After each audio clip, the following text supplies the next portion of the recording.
آپ طائف میں گئے تو وہاں کے لوگوں کو دعوت دینی شروع کی اور ان کو ایک اللہ کی جانب بلایا اور فرمایا قولوا لا الہ الا اللہ تفلحون، تم لا الہ الا اللہ پڑھ لو کامیاب ہو جاؤ گے۔ تو ان کی قوم نے ادھر سے بہت ہی غلط جوابات دیے، کچھ لوگوں نے تو اللہ کو گالیاں دی، یہاں تک کہا کہ اللہ سونے کا ہے یا چاندی کا ہے، اللہ کیا چیز ہے۔ یہاں تک روایات میں آتا ہے کہ اس طرح کی الٹی باتیں ان لوگوں نے کی۔ وہاں پر 3 سرداران موجود تھے، تینوں سرداروں نے بہت ہی عجیب باتیں کہیں اور اللہ کے نبی صلی اللہ علیہ وسلم کا مذاق اڑایا کہ اگر نبی بنا کر بھیجنا ہوتا اللہ کو تو کیا تم ہی رہ گئے تھے، کسی اور کو بنا دیتا، کسی امیر آدمی کو نبوت عطا کر دیتا یا کسی فرشتے کو نازل کر دیتا یا کسی ایسے شخص کو جو سردار ہے ہم میں سے کسی کو نبی بناتا، ایک یتیم کو نبی کیوں بناتا اللہ۔ تو اس طرح سے مذاق اڑایا اور اللہ کو بھی برا بھلا کہا اور پھر اوباش لڑکوں کو آپ کے پیچھے لگا دیا۔ وہ اوباش لڑکے ان لوگوں نے آپ علیہ الصلاۃ والسلام پر پتھر مارنے شروع کیے، یہاں تک پتھر مارے، اتنے زیادہ پتھر مارے کہ آپ علیہ الصلاۃ والسلام لہو لہان ہو گئے اور آپ کے زخموں سے خون نکلنا شروع ہو گیا۔ پتھر سے کوئی ایک دم سے خون نہیں نکلتا ہے، اتنے زیادہ پتھر پڑے پنڈلیوں پر کہ یہ پھٹ گئیں اور یہاں سے خون نکلتا نکلتا جوتا جو آپ کے ساتھ تھا وہ پاؤں میں خون کی وجہ سے چپک گیا اور سارے کائنات کے سردار غش کھا کے زمین پر گرے۔ تو آپ کے ساتھ آپ کے غلام تھے زید بن حارثہ، انہوں نے جب یہ دیکھا تو فوراً انہوں نے آپ کو اٹھایا اور لے کر وہاں سے چلے۔ آپ جتنا چل سکتے تھے چلے، چونکہ خون کافی زیادہ بہہ چکا تھا، آپ غش کھا کے گر گئے۔ تو حضرت زید نے آپ کو کاندھے کے اوپر اٹھایا اور وہاں سے دوڑ لگائی، وہ پیچھے لگے ہوئے تھے اور پتھر پہ پتھر مارے جا رہے تھے، آپ علیہ الصلاۃ والسلام کو زخمی کیے جا رہے تھے۔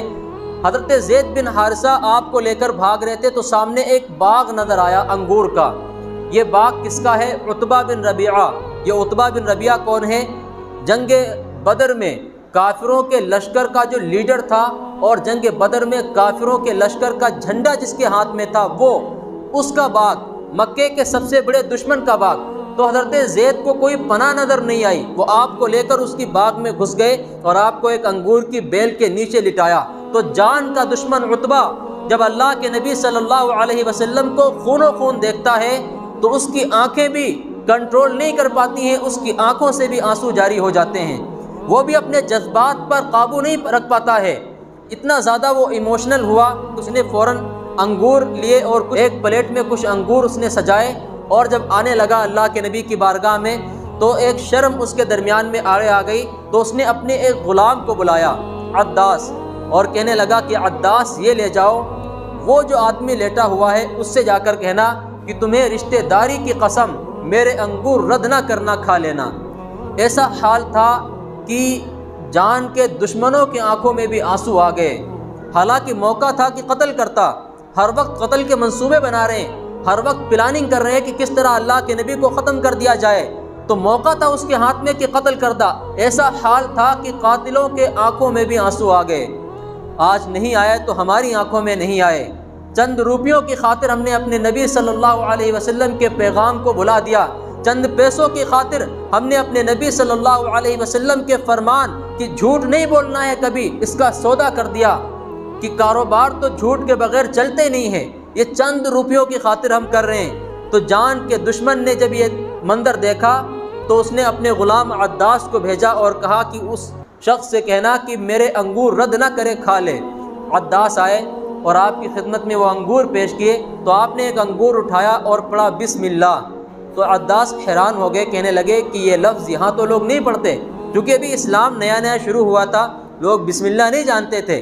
تو آپ نے پوچھا تم کہاں کے ہو؟ وہ کہنے لگا کہ میں نینوا کا ہوں۔ تو آپ نے فرمایا میرے بھائی یونس کے شہر کا؟ وہ کہنے لگا وما ادراک ما یونس، کہ آپ کو یونس کا کیا پتہ؟ تو آپ علیہ الصلاۃ والسلام نے فرمایا کہ میں بھی اللہ کا نبی ہوں، وہ بھی اللہ کا نبی تھا یونس علیہ السلام۔ تو عداس نے آپ کے فوراً قدم پکڑے اور چومنا شروع کر دیا اور فوراً ہی کلمہ پڑھ کے مسلمان ہو گئے۔ پھر تو آپ اپنے سارے زخم بھول گئے، آپ کا مقصد یہی تھا کہ ساری انسانیت اوروں کے دروازوں سے سر ہٹا کے، اوروں کے دروں سے اپنا سر ہٹا کے صرف ایک اللہ کی عبادت کرنے والی بن جائے۔ آپ علیہ الصلاۃ والسلام کے ہاتھ پر وہ مشرف با اسلام ہوا، کلمہ پڑھا تو آپ اپنے سارے زخم بھول گئے، لیکن آپ کو تکلیف اتنی زیادہ تھی اور آپ علیہ الصلاۃ والسلام زخمی اتنے زیادہ ہو چکے تھے کہ اللہ کے دربار میں پھر ہاتھ اٹھائے اور اللہ سے شکایت کی۔ وہ شکایت کیا تھی؟ اللہم اشکو الیک ضعف قوتی وقلت حیلتی وحوانی علی الناس، یا ارحم الراحمین، کہ میرے رب آج تجھ سے گلہ نہ کروں، آج تجھ سے شکوہ نہ کروں، تو نے مجھے کن کے حوالے کیا ہے؟ الی عدو ملکتہ امری، تو نے مجھے ایسے دشمنوں کے حوالے کر دیا ہے جنہوں نے میرا یہ حال کیا ہے، تجھ سے کون سا کوئی چھپا ہوا ہے؟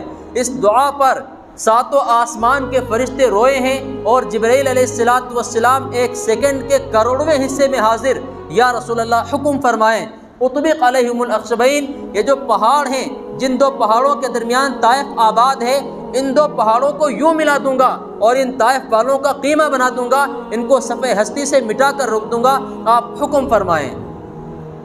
وہ نبیوں میں رحمت لقب پانے والا، مراد غریبوں کی بر لانے والا، سلام اس پر کی جس نے گالیاں سن کر دعائیں دیں۔ آپ علیہ السلام اگر چاہتے تو اسی وقت بد دعا کر دیتے۔ اماں عائشہ صدیقہ رضی اللہ تعالیٰ عنہ فرماتی ہیں، آپ علیہ السلام سے ایک مرتبہ اماں عائشہ نے پوچھا کہ آپ کو سب سے زیادہ تکلیف کہاں پہنچی؟ تو آپ نے فرمایا طائف میں۔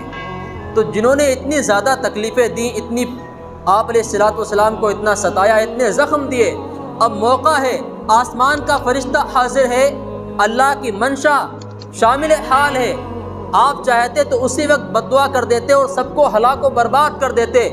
جبرائیل امین کھڑے ہوئے ہیں کہ یا رسول اللہ حکم فرمائے کر دوں؟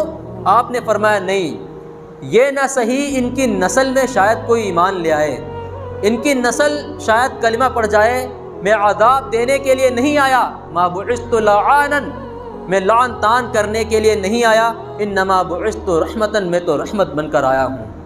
ان کی نسل میں شاید کوئی ایک آدمی بھی ایسا پیدا ہو جو اللہ کو ایک مانے، اللہ کی وحدانیت کا اقرار کر لے، اس لیے میں ان کو عذاب نہیں دلاتا، میں تو ان کے لیے بھی رحمت بن کر آیا ہوں۔